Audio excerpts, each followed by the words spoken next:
अस्सलाम वालेकुम नाजरीन। आज फिर आपके सामने हाजिर हैं और आज आपसे के साथ फिर कुछ जो खबरें इस वक्त इस्लामाबाद के अंदर गर्दिश कर रही हैं उनको शेयर करना है, उनके ऊपर कोई तजिया करना है। कल रात एक खबर आई थी कि जो पीटीआई के लीडर हैं सैफुल्लाह नियाजी, उनके घर पे IFIA ने रेड किया है और उनके मोबाइल और उनके घर से लैपटॉप वगैरह सारे वो लेके चले गए। आपको पता ही होगा कि ये रेड किस लिए हो रहे हैं। ये ममनुआ फंडिंग की जो तहकीकात है उसके लिए हो रहे हैं और हम बड़ी दफ़ा इसके ऊपर बात कर चुके हैं, हम डिटेल बता चुके हैं। बड़े बड़े अकाउंट्स खोले गए, सैफुल्लाह नियाजी के नाम पे भी खोला गया और उनमें पैसे कहाँ से आए, इनके जो लीडरान थे उनसे बार बार इसके बारे में सवाल होता रहा। FIA कहीं पे पेशावर में उनको तलब करी, कहीं कराची, कहीं इस्लामाबाद, और जो पेशावर वाले थे वो भी स्टे ले रहे हैं, जो कराची वाले हैं वो भी स्टे लेने की कोशिश कर रहे हैं, लाहौर वाले कुछ ने ताउन किया है। इमरान साहब को भी इलेक्शन कमीशन बार बार पूछ रहा है, वो फिर उन पे तारीखों पे तारीखें ले रहे हैं। वैसे तो वो कहते हैं कि जी हमने सब कुछ सामने रख दिया हुआ है। अगर आपने सब कुछ सामने रख दिया हुआ है तो फिर आप मजीद तारीखें क्यों मांग रहे हैं? आप बताएं इलेक्शन कमीशन को कि भाई ये तो सब कुछ हमने आपके सामने रखा हुआ है, हमने आपको सब कुछ बताया हुआ है। लेकिन ऐसा कुछ नहीं हो रहा और ये इनमें रखने डालने की पूरी कोशिश कर रहे हैं, इल्तवा की पूरी कोशिश कर रहे हैं और चाह रहे हैं कि किसी तरह भी इससे पीछा छुड़ा लिया जाए। तो बहरहाल जी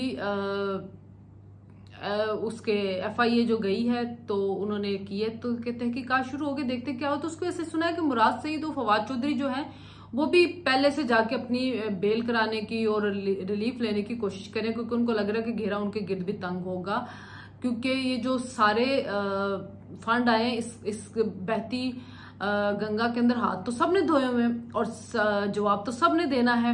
और ये एक ना एक दिन एक के बाद दूसरा लीडर जो है वो सामने आता रहेगा और उनको जवाब देने पड़ेंगे इस चीज के।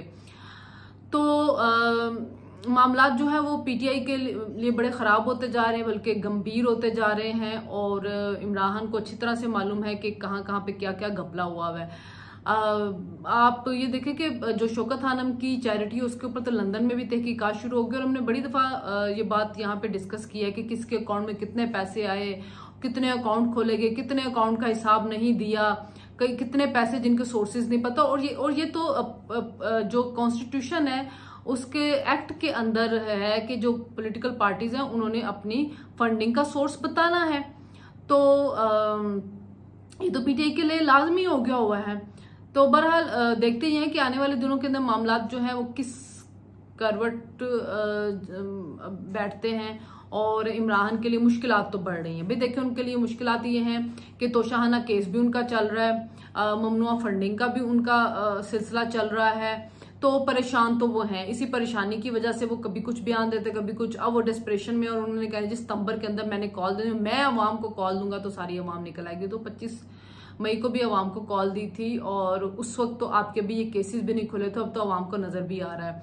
दूसरी बात ये है कि आप जो है सैलाब ज़दगान जो इस मुसीबत में हैं आप उनकी कहीं हेल्प नहीं करें, उसकी वजह से भी बड़े मामला जो है वो खराब हो रहे हैं। आप ये देख लें कि ये गए हैं आज तोंसा शरीफ और वहां पे इन्होंने 20 ट्रक के अंदर 1.5 ट्रक का सामान था जो 20 ट्रकों में इन्होंने फैलाया हुआ था। कुछ में सिर्फ पानी की बोतलें थी। वहां पे गए, इमरान ने फोटो सेशन करवाया है, उसके बाद वो वहां से गायब हो गए हैं। उनके पीछे ट्रक भी चलना शुरू हो गए हैं और जो सैलाब मुतासरीन है वो ट्रकों के पीछे भाग रहे हैं कि जी हमें सामान तो दे के जाएं जिसके लिए आप आए हैं, लेकिन वो सारे ट्रक वहां से गायब हो गए। तो एक तो 5 अरब का दावा किया जा रहा है कि हमें 5 अरब रुपया मिला है। अगर 5 अरब रुपया मिला है तो ये 20 ट्रकों में से 1.5 ट्रक का सामान आप लेके गए जिसमें पानी की बोतलें ज्यादा, और फिर वो भी नहीं बांटा आपने। सैलाब ज़दगान बेचारे ट्रकों के पीछे भागते रहे इमरान फोटो। तो क्या आवाम को नजर नहीं आ रहे? सखर आप गए हैं, 12 लोगों को खाने खिलाए, 25 कैमरामैन आप साथ लेके चले गए थे कि इन 12 लोगों को जो हम खाना खिला रहे हैं तो आप इसको फोटोशूट करके दुनिया को दिखा दें। और कल 2 दिन पहले फवाद चौधरी के साथ बैठ के सानिया निश्तर ने जब वो की है प्रेस कॉन्फ्रेंस, तो उनके अंदर उन्होंने बताया कि जी मतलब जो हिसाब किताब उन्होंने लगाया है उसके मुताबिक को 3 करोड़ रुपया ही शायद उनको अभी तक आया अकाउंट के अंदर। उनका जी 5 अरब में से 2 अरब तो एक शख्स ने वादा ये किया था कि जिस वक्त रिकंस्ट्रक्शन के फेज में हम जाएंगे तो वो तब देंगे, तो 2 अरब तो नहीं आने, बाकी बचे 3 अरब।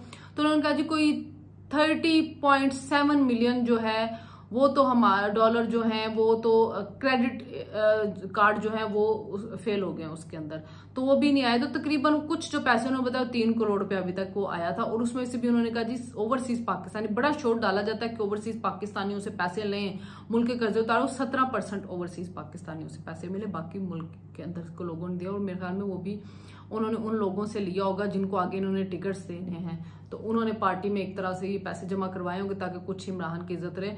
ओवरसीज पाकिस्तानियों के बारे में हमेशा इमरान साहब आते हैं और कहते हैं जो ओवरसीज पाकिस्तानियों से पैसा लें, उनसे इन्वेस्टमेंट करवाएं, उनमें से 1 लाख बंदा भी इन्वेस्टमेंट कर दे, हमारे कर्जे तो 3.25 साल आपने क्यों नहीं किया? आप जो कहते हैं कि मैं ओवरसीज पाकिस्तानी में बड़ा पॉपुलर हूँ, ओवरसीज पाकिस्तानी मेरी बड़ी बात सुनते, ओवरसीज पाकिस्तानी मुझे बड़ा मानते, लेकिन ओवरसीज पाकिस्तानी पैसा नहीं दे रहे। अच्छा, उसमें मसला ये ना कि जो ओवरसीज पाकिस्तानी ज्यादातर में ड्यूअल नेशनल है, और मैं बहुत से ऐसे ओवरसीज पाकिस्तानियों को जानती हूँ जिन्होंने पाकिस्तान की नेशनैलिटी भी छोड़ दी हुई है।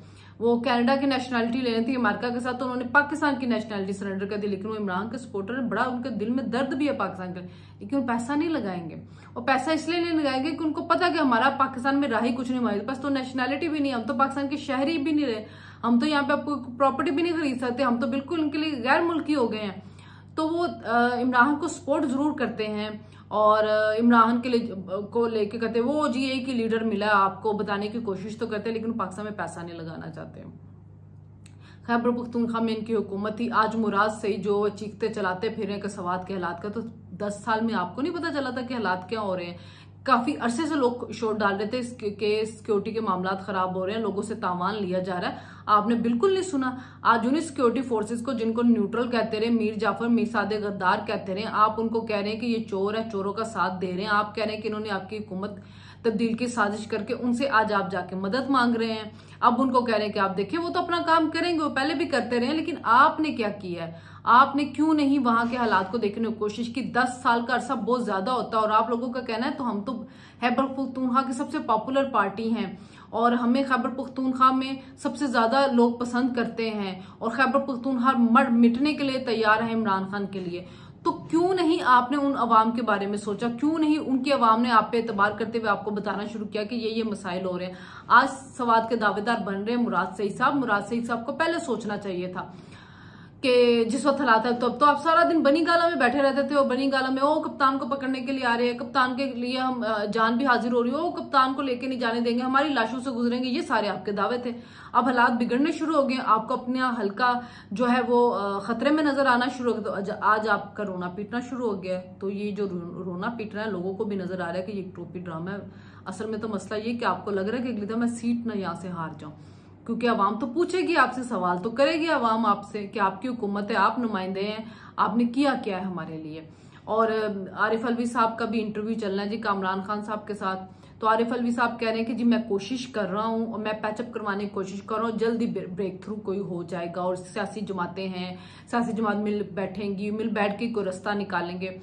तो इमरान खान साहब ने जो कुछ दिन पहले उनके मुंह में अल्फाज डालने की कोशिश की थी कामरान खान साहब ने कि जनरल बाजवा को एक्सटेंशन देने के बारे में, इमरान खान ने कहा कि कोई प्रोविजन नहीं कर सकती, देखा जाएगा। अभी सिर्फ ये है कि जब तक नया आर्मी चीफ जो नई हुकूमत लगाती, भाई नया आर्मी चीफ अगर नई हुकूमत लगाती है, वो नवंबर तक तो इलेक्शन नहीं हो रहे, नई हुकूमत तो नहीं आ रही है, तो फिर क्या होगा? तो फिर क्या जनरल बाजवा ही कंटिन्यू करेंगे? इस पे वो आगे से चुप भी हो जाते हैं, खुल के जवाब नहीं दे रहे, फिर कहते मैंने तो तोसी का कहा नहीं है। उसको ही बड़ा शोर डला, बड़ा लोगों ने कहा कि जी इन्होंने कह दिया कि तोसी देने लगे हैं इमरान खान, जनरल बाजवा को। जनरल इमरान ने लचक दिखा दी। इमरान कहते हैं जी मैं तो तब बात करूंगा अगर इलेक्शन के ऊपर आते हैं।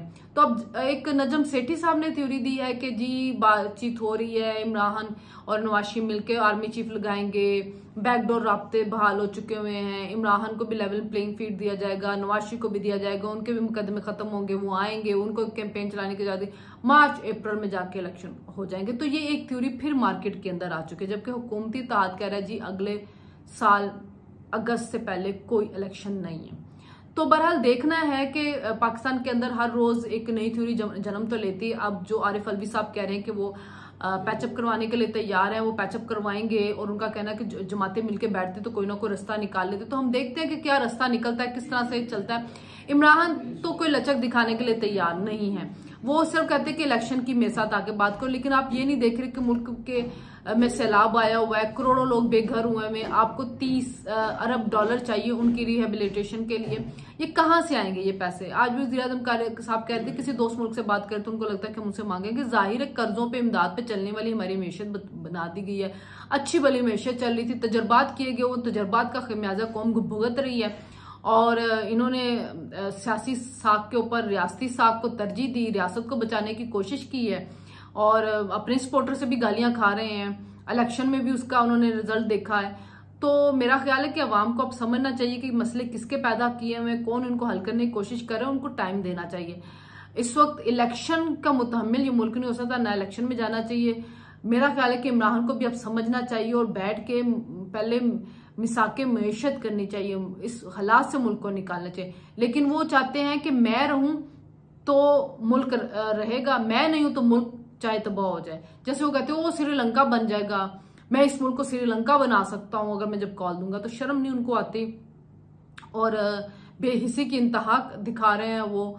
और मेरा में वो एक फितना है और उस फितने को अब काबू करने की कोशिश होनी चाहिए और जो जो उन्होंने करप्शन किया उसको बेनकाब करना चाहिए, उस करप्शन पर उनको सजा मिलनी चाहिए।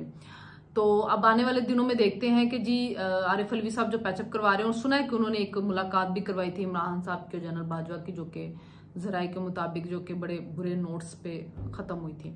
तो अब देखना ये कि आइंदा आने वाले दिनों के अंदर क्या होता है। जो भी होगा हम आपके सामने हाजिर होंगे और आपसे रिक्वेस्ट है कि हमारे चैनल को सब्सक्राइब करें, इसको शेयर करें, लाइक करें और ज़्यादा से ज़्यादा कॉमेंट्स करें। अल्लाह हाफिज़।